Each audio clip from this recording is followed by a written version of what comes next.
제9가 하나님께서 창조하신 마음,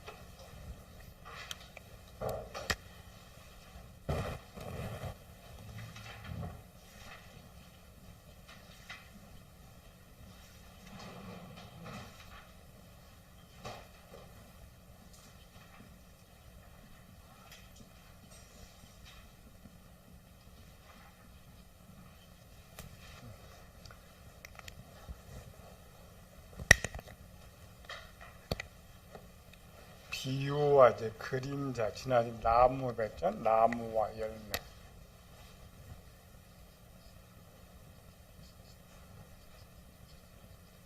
나무 열매는 이제 육정 용어다.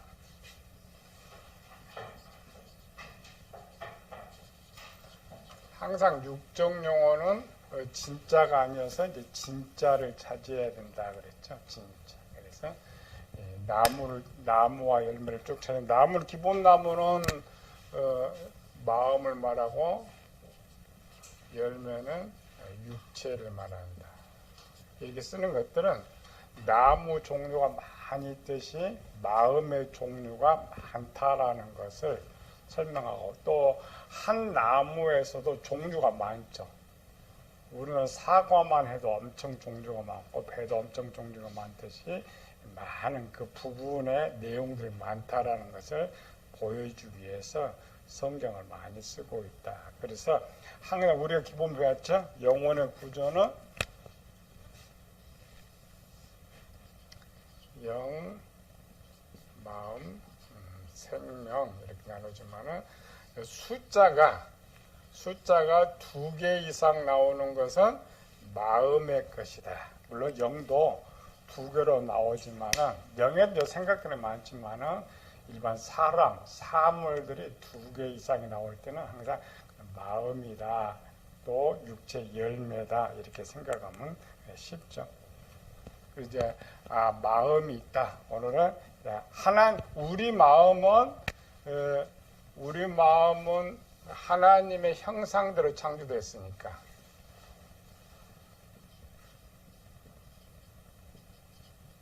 그래서 성경에는 우리 마음이 어떻게 됐다기보다는 물론 쓰고 있지만은 하나님 원본, 하나님의 마음을 살펴보면 우리가 쉽게 우리 마음의 상태를 알 수가 있다. 그래서 마음을 찾아가 봐야죠. 오늘 146페이지.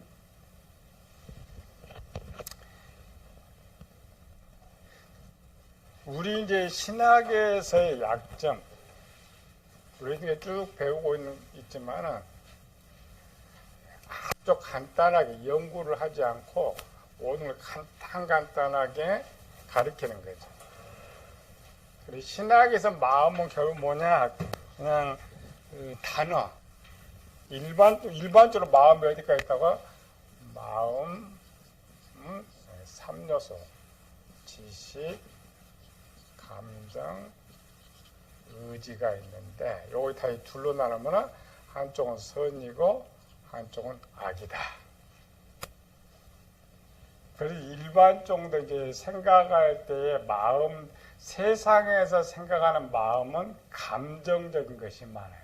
슬픈 마음, 근심의 마음, 외통하는 마음, 이런 것들. 그건 이제 육체의 반응인데 그걸 마음으로 풀 수밖에 없죠.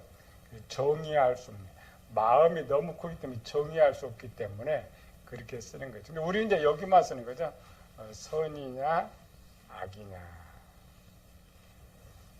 겨우 이제 마음에 찾아봐 이제 성경에 나온 몇 가지들을 이렇게 찾고 있는데, 우리가 이제 성경에서 하나님 마음, 이게 하나님 형상이라 했죠.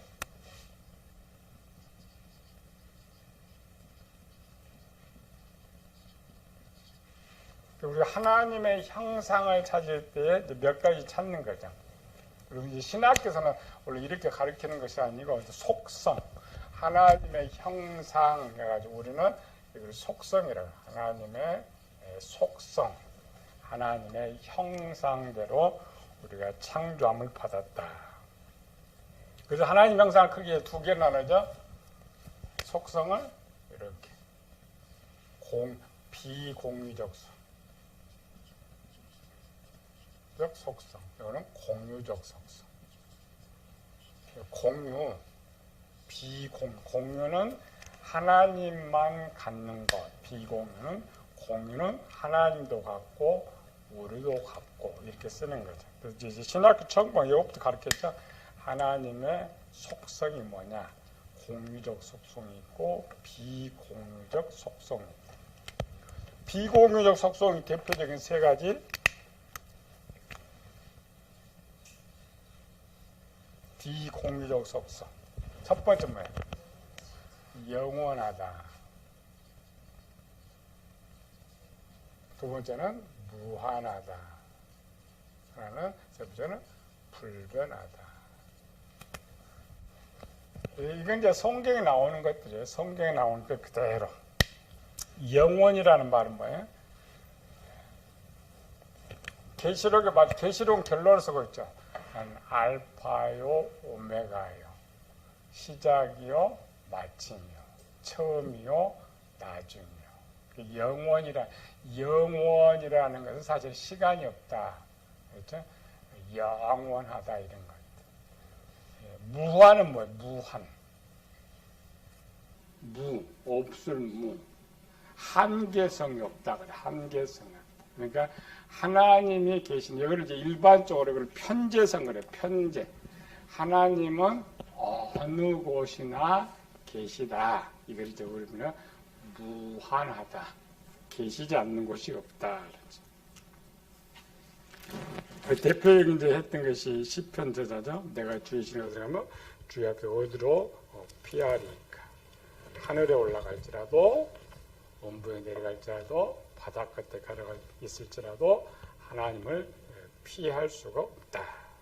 그러니까 보편적인, 우리가 이제 이 세상은 마귀의 세상이지만 그것도 하나님의 것이에요. 하나님은 어느 곳에나 있다. 불변성은 변함이 없다.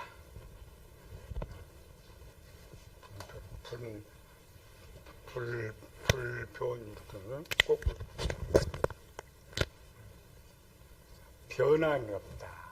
이게 이제 우리 인간은 어때요? 인간은 시한부 인생, 인간은 제한적, 장소적 제한, 또 인간은 이제 조속지간에 변하는 것. 그래서 이 속성은 하나님만 갖는 속성이고 사람은 부분적으로는 갖지만은 그 속성을 갖지 못한다. 이게 하나의 3대 속성. 신학교도 배우는 거예요. 영원하다, 무한하다. 인간이 이제 추구하는 것은 인간이 이걸 추구하죠. 역사일에 세상 오래 영 죽지 않고 사는 것들.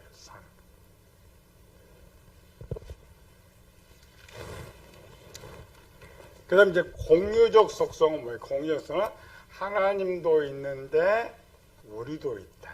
그래서 하나님께서 하나님 형상 이쪽을 말해요. 공유적 속성. 그래서 성경에서 이걸 뭐야? 형상, 속성, 마음 표현이에요. 형상이다, 속성이다, 마음이다, 성품이다.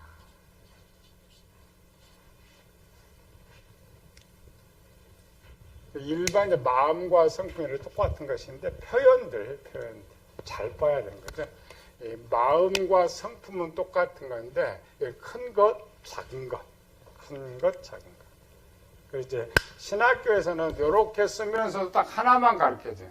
요거를 토탈 이렇게 묶어와서 공유적 속성이다. 그래서 이렇게 잘 가르치는 쪽은 한 9개 정도. 그렇잖아요. 한 7개 정도. 우리 이제 신학교에서 배울 때는 한 7개 정도, 뭔지도 모르고 그냥, 하나님의 공유적 속성. 항상 기본 사랑, 지식, 지혜, 선, 또 뭐 있어요? 권세, 능력, 하나, 둘, 셋, 넷, 다섯, 여섯, 일곱. 추가로 이제 거룩 이런 거 쓰는데 이런 것들이 이제 하나님의 공유적 속성이다. 근데 여기서 더 이상 또 안 가. 신학교도 사랑이 뭐냐 여기서 더 이상 가지 않았던 것을 볼 수가 있죠. 그래서 왜 이제 이렇게 되냐면은 밖에 가르치는 단편적 눈에 보이는 거 또 성경에 딱 하나를 찝으니까 우리는 성경 전체를 가지고 결론을 내야 되는데 전체를 가지고 결론을 내는 사람은 없어요. 밖에는 성경 전체를 못 보죠. 부분적으로 보는 거예요. 그래서 우리가 하나님의 기본 제일 쉬웠던 거 지금은 쉽죠. 하나님 마음이다. 그리고 이걸 쭉 찾아가면 돼. 하나의 속성이다. 쭉 성경에서. 성품은 이제 뭐라고 형상도 이제 나오죠. 이렇게 쭉 찾아가 보면은 쉽게 찾을 수 있는 것인데 왜 그렇게 찾지를 못했죠. 왜냐면 신학의 성경은 이렇게 돼 있지만은 가르쳐 준 걸 이렇게 가르쳐 놨습니다.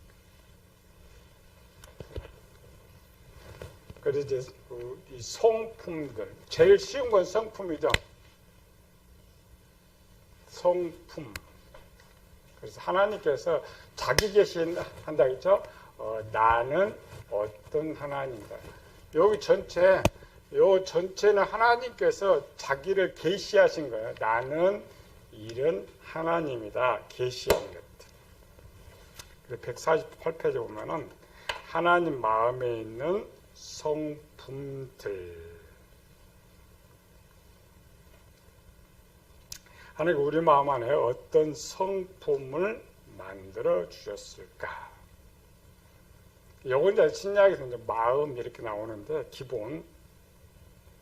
그래서 하나님 자신, 하나님 계시적인 거 찾아봐야죠. 그래서 구약에서 나오는 하나님의 성품들이 무엇이냐? 또 이제 신약으로 오면은 예수님이 하나님이니까 예수님에 나오는 것. 성령 하나님 나오는 이렇게 이제 쭉 종합해 보면은 마음이라는 게 이제 보여져. 하나님 마음이 어떻게 생겼는가를 볼 수가 있는 것이죠. 그래서 읽어봅시다.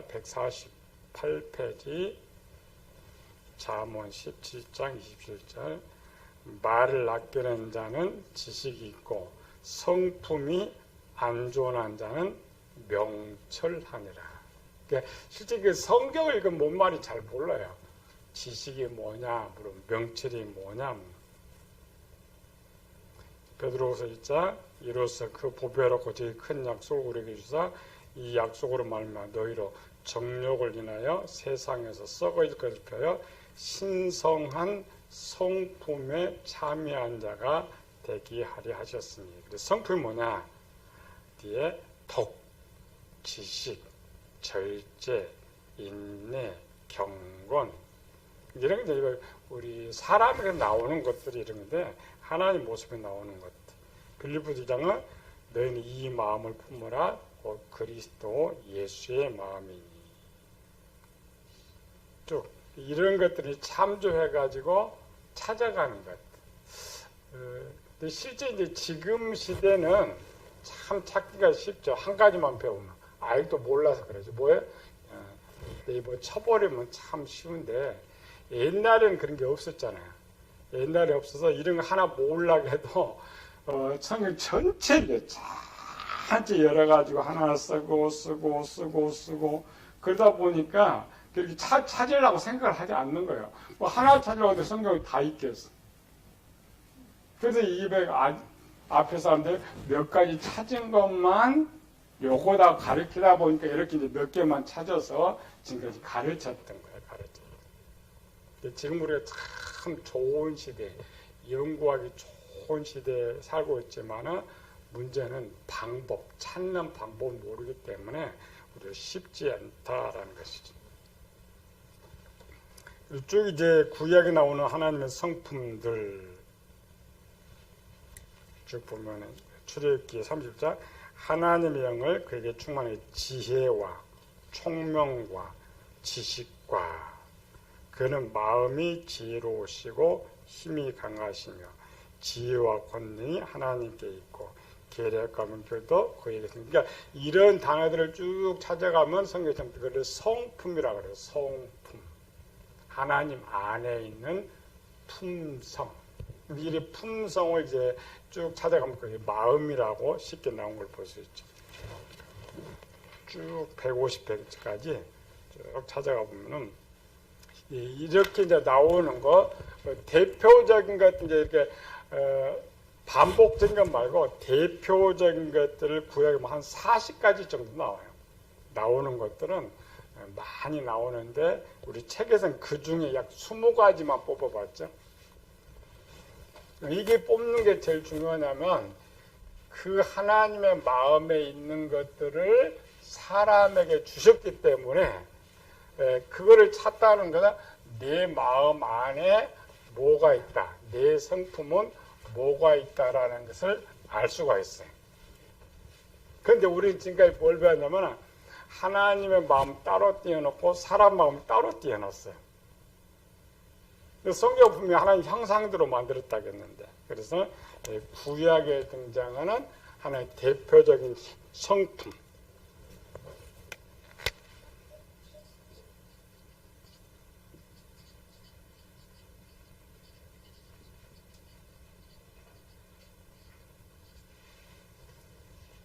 우리는 기능으로 배우고 있지만은 사실은 밖에는 이것도 못 찾아요. 하나님 구약에 나타나는 하나님의 성품들이 어떤 것이 있을까? 왜 그러냐면 아까처럼 명철, 지혜 이게 성품이다 이렇게 쓰질 않으니까. 그러나 성품이라는 단어를 쳐가지고 쭉 찾아가 보면 그걸 다 성품이라고 말해요. 근데 저쪽에서는 이것이 성품이라고 말을 하지 않으니까 그걸 연결을 못하는 거죠. 지금 우리는 참 쉽다겠죠? 성품이라는 단어를 이렇게 먼저 이렇게 쭉 따라 이렇게 찾아가는 거죠. 그리고 다음에는 성품이라는 단어가 없어도 이것이 하나님의 성품이라는 것을 알 수가 있어야 되는데 우리는 참 순진해가지고 성품이라는 단어, 이것이 성품이다 말하면 이게 성품 아니라고 또 생각한단 말이죠. 그게 쉽지 않죠. 그래서 구약 우리 대표적인 것이 한 20가지 정도 있다. 여기 읽어봐요. 요거 이제 방송 보니까 1번 진리, 2번 지혜, 지식, 읽어야 계속 공의, 그다음 진실, 은혜, 자비, 인자, 사랑, 긍휼, 평강, 권능, 능력,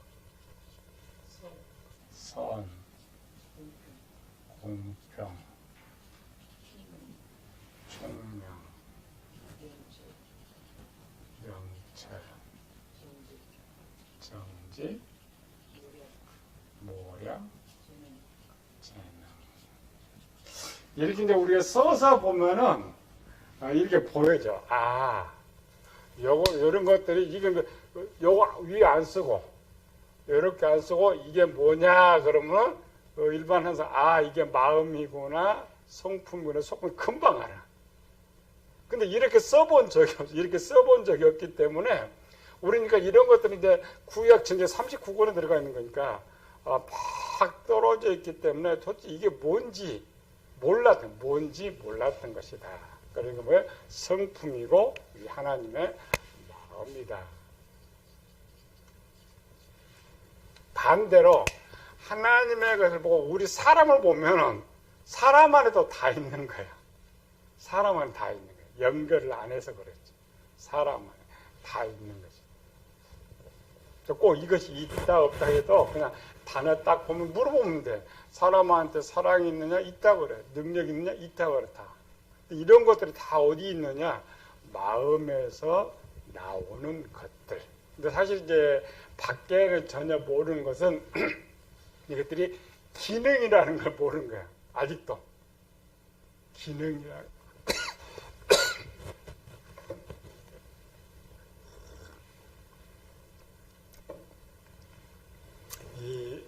지금 세상은 예전에 이제 밖에도 마찬가지 세상도 그냥 이거를 마음의 단어로만 썼어요. 우리 이제 성경 목사님 보러 가르치니까 한 16년이 돼 있고 옛날 우리는 교회에서 했던 거니까 교회에서 쭉 했던 것인데 여러분 책을 쓰다가 찾아보니까 세상에서 이제 이것들을 기능이라고 이제 발표를 하기 시작했다는 기능이라고 발표. 근데 교회는 2000년 동안 연구하면서 이걸 기능이라고 말을 하지 않아요. 그냥 하나의 명철이라는 것이 있다, 뭐 총명이라는 것이 있다 이렇게만 지금 가르치고 있기 때문에 너무 답답한 거지. 성경은 분명히 마음을 새롭게 하라는 것은 이것들을 새롭게 하라고 하는 것인데, 그러니까 이것들은 전부 좋은 것들이 이 좋은 것들이 변질돼 버린 거예요. 돌려놓으라. 변질은 뭐예요? 단어가 변질돼 아니죠. 기능이 변질돼서 잘못된 것인데. 그래서 아까 하나님의 공의적 속성을 말했을 때 좀 요거 있어요. 신학교 좀 요 정도만 가르치면 참 좋았을 것인데 여기 중에서 이제 생각나는 거 몇 개. 왜 그러냐면 우리 그 신학의 뿌리는 거의 이제 제일 앞선 것은 어거스틴 거, 그 다음에 칼빈 거, 루터 거. 그러니까 자 2000 몇 년, 지금 우리 2000년이죠. 1000년 넘은 거, 1500년 넘은 거. 그때는 뭐 성경이 올바로 바뀌었어요? 못 바뀌었어요? 그러니까 그들이 갖고 있는 몇 개의 단어만 계속 전해졌지 누가 연구를 해본 적이 없어요. 사실 그 시대도 이걸 찾을 수가 있어요. 그 시대도 찾을 수가 있었는데 성품이라는 내용으로 이렇게 전체가 없고 마음이라는 내용으로 전체가 없기 때문에 이게 같다라는 걸 몰랐던 것이지. 근데 이제 이 부분 이해도 많은데 대입 우리가 쉽게 알 수 있는 것들을 대입 한 20가지 정도 뽑아보니까 이 정도였었다. 근데 신약에서는 구약은 성품이라고 말했죠. 신약에서는 이거를 예수님의 마음이라고 해요.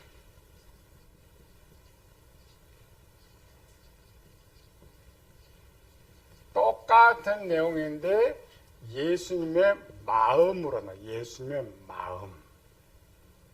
또 이거를 형상 그러죠. 형상.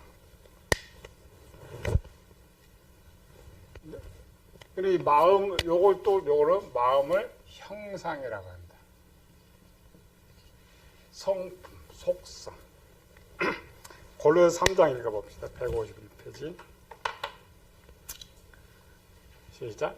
새 사람을 입었으니 이는 자기를 창조하신 이의 형상을 따라 지식에까지 새롭게 하심을 입은 자니라. 거기에는 헬라인이나 유대인이나 할레파나 모할레파나 야만인이나 수구디아인이나 종이나 자유인이 차별이 있을 수 없나니 오직 그리스도는 만유시요 만유 안에 계신. 그러니까 이 하나님의 형상은 사람들 누구에게나 똑같이 있다는 말이죠. 종이라고 해서 적고 백인이라는 많고 이런 것이 아니라 전체 모든 사람은 똑같은 이것을 가지고 있다. 그래서 몇 가지 있었죠. 그러면 너희는 하나님 택하사 거류와 사랑받는 자처럼 긍휼과 자비와 겸손과 온유와 오래 참음으로 옷 입고. 우리는 또 성경 해설을 재미있게 해요. 옷 입고. 한글로 옷 입고를 어떻게 해석하냐? 옷 입고.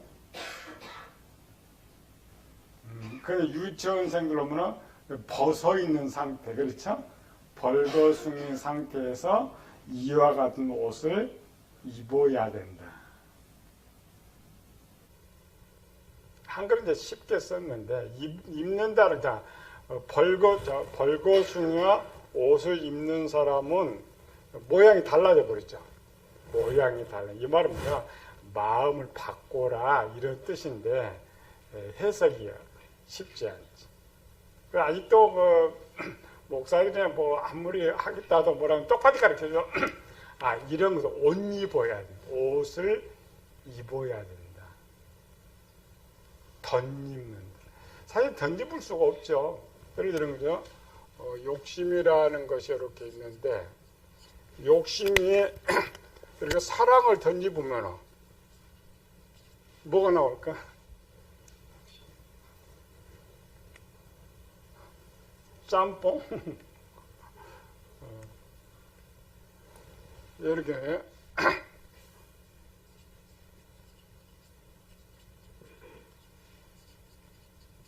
바뀌는 거죠. 그러니까 검정이 검정, 하얀 거 하얀 것이 되는데 섞어버리면 안 되는 것이죠. 그러니까 원래 문장은 원래 안 맞는 거예요. 그런데 옷 입는다라는 것은 같은 걸 가리우고 그걸 나타낸다라는 거죠. 그러니까 욕심은 완전히 가리우고 사랑만 나타낸다. 이런 뜻으로 옷 입고라고 썼는데 아까 전에 이렇게 말 그대로 그림을 그려요. 옷 입는다.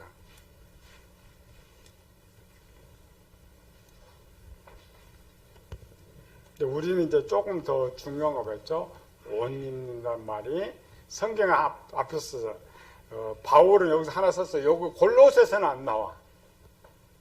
근데 어디 나와요? 이 표현을 제일 잘 썼던 것이 에베소서 4장 22절에 옛사람을 벗어버리고 옛사람을 벗어버리고 거기가 더 편하죠.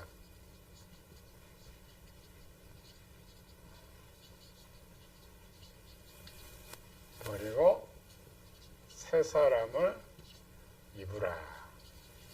이 새 사람의 정체 쓰고 있죠. 새 사람 정체, 새 사람이 뭐예요? 새 사람 입으라.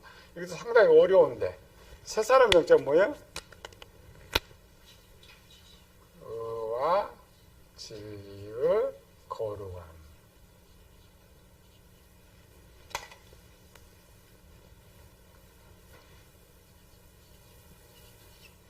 의와 진리의 거룩함 뭐예요? 이쪽 벗어버린다. 이것도 참 어려워요. 일반적으로 우리가 마음의 구주를 배우지 않으면 그 용어가 쉬운 용어가 아니에요. 쉬운 용어. 그러니까 옛날에 어떤 것을 내가 입었는데 덮고 새 것을 입는다. 그리고 우리 욕심을 어떻게 벗어? 사랑을 어떻게 입어? 이런 거지. 근데 우리는 뭘 배웠어요? 지식과 진리판을 완전히 바꾸는 것. 그래서 우리는 이제 원래는 이 새 사람이 원래는 먼저죠. 아담에. 근데 우리 이제 태어나는 사람들은 옛사람이 먼저가 돼 있죠. 욕심, 거짓, 살인이 먼저 그 옷을 입고 있기 때문에 그것을 벗어버려야 된다. 벗어버려야 된다. 그래서 예수님의 마음을 성경이 추적하는 거죠. 예수님의 마음이 뭐냐.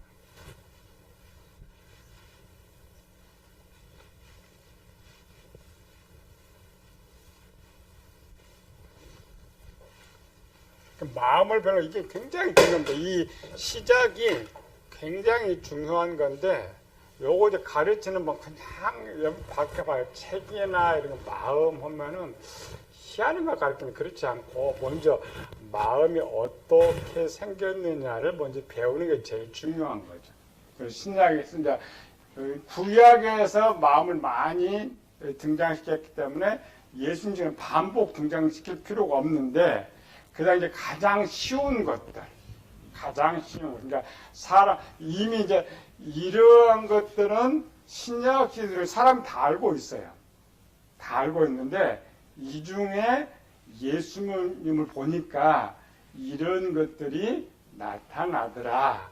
그래서 이제 기록한 거죠. 10가지.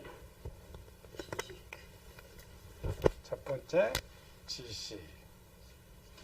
두 번째 국률, 세 번째 자비, 겸손, 온유, 오래 참음, 사랑, 평강, 지혜, 용서. 단편적으로 이제 거기 지금 골로새에서만 나오는 것들 이제 쓰는 거죠. 요건 이제 예수님 전체가 아니고 사람들이 예수님을 볼 때에 이런 것들 나오는데 바울은 정확하게 지금 어디서 나온다고 했어요? 마음에서 나와요. 마음에서. 구약에 그걸 뭐라고 했어요? 성품이라고 해요. 성품. 사실 똑같아요. 성품과 마음이 똑같은데 우리는 그냥 순진해가지고 이제 구약의 성품, 신약에 뭐 각각 가르쳐줘. 구약을 가르칠 때는 무조건 성품이라고 가르치고 신약에서 마음이라고 가르치고 똑같아요. 성품이 마음이 성품이고 여기서는 형상. 여기 전체가 형상은 아니에요. 하나님의 형상 속에 있는 형상 중 마음의 형상을 말하는 거지. 마음의 형상을 말하는 거지. 용. 그 다음에 토타의 세 번째로는 신의 성품.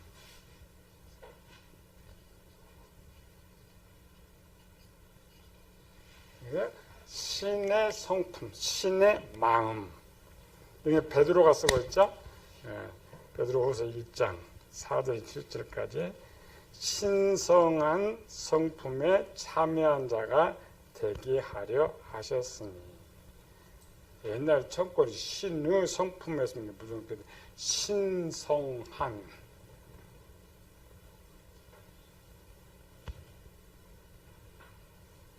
우리 그냥 번역하려면 신의 거룩한 성품 이렇게 쓰든지 그냥 신의 성품 이렇게 쓰는데 어떻게 신성한 이렇게 써놨어. 이상한 편이죠.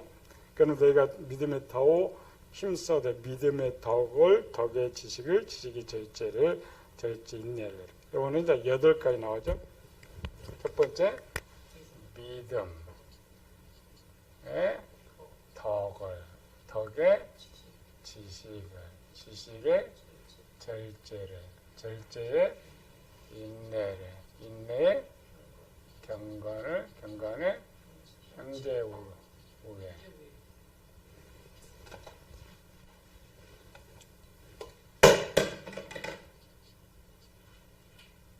그 다음에 사랑.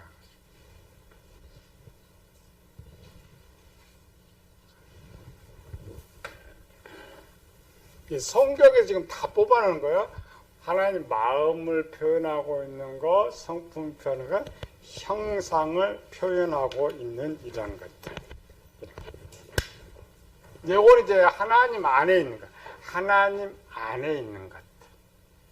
근데 성경 보니까 하나님께서 주신다라고 써요. 성령 하나님이 주시는 것.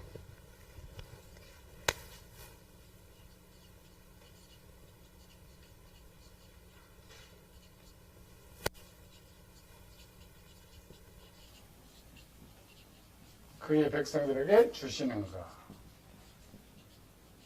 그래, 준다 할 때 우리는 어떤 물질적인 것들을 말하고 있는데 성경에 하나님 주신다.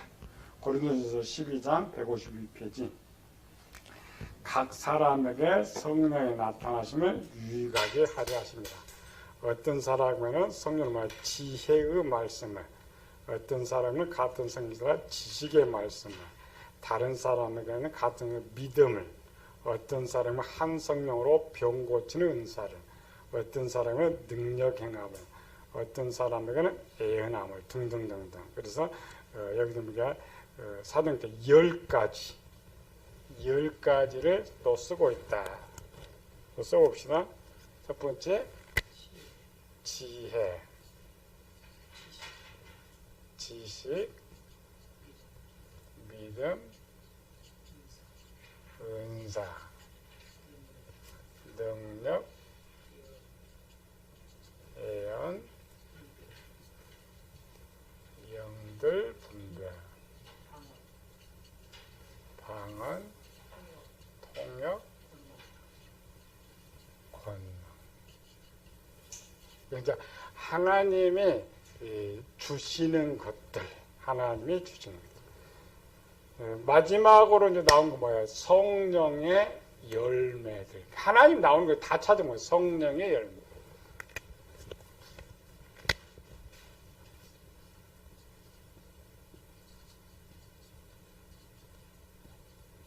성령의 열매가 따로 있다고 하는 거 아니라겠죠? 하나님께서 이제 성령 하나님께서 우리를 잘 기르는 거죠. 잘 길렀을 때에 맺혀지는 열매를 성령의 열매라고 하는 것이지 성령의 열매가 따로 있는 것이 아니다라는 거죠. 우리는 착각하죠. 성령의 열매는 사랑과 희락, 화평, 오래참, 자비, 양상, 충성, 온유, 절제, 지혜, 지시. 많아졌어?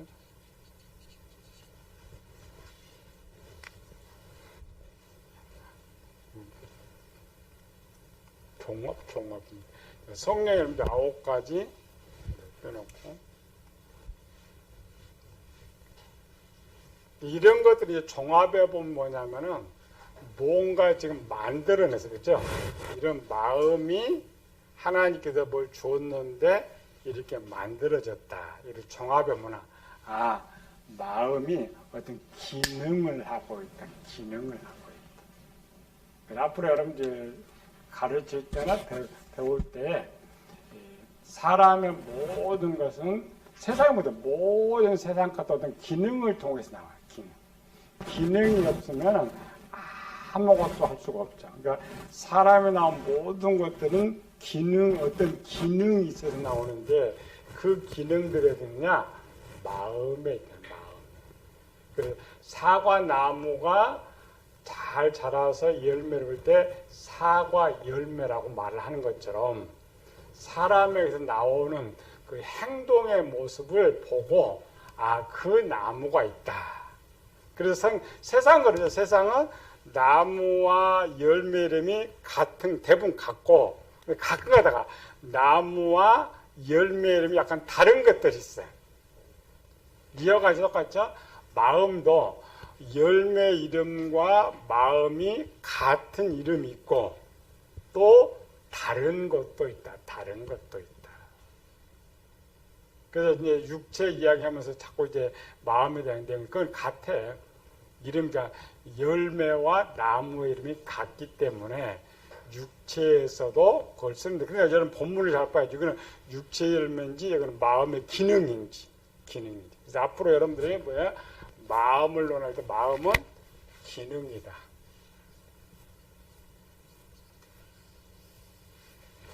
마음은 기능이다. 그러니까 우리는 마음은 감정이다 이렇게 아닙니다.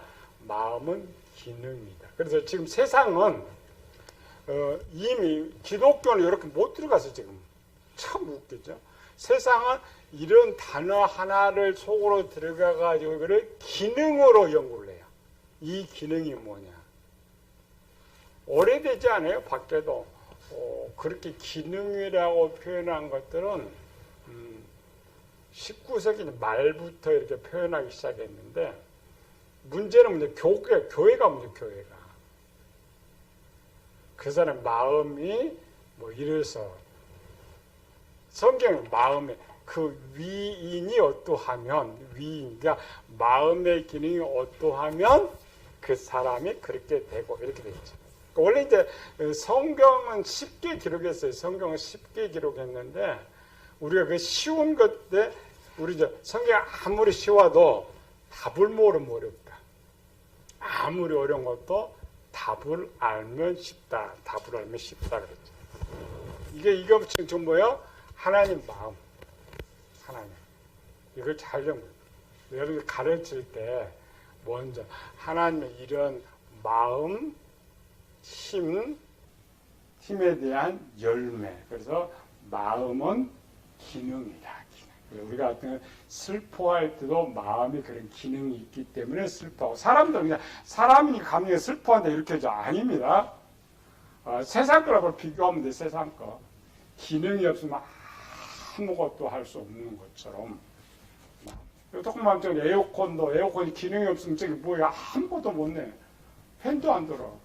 기능이 있기 때문에 낸 것처럼 사람의 모든 것들, 생각, 그러니까 사람을 움직이는 모든 게 프로그램이라고 했죠. 프로그램. 세상으로 프로그램이라고 하죠. 프로그램. 옛날 사람들 그걸 지혜라고 했고, 오늘날은 프로그램이래요. 프로그램. 그러니까 이 프로그램은요, 마음에 이 프로그램이 있다. 쉬었다 합시다.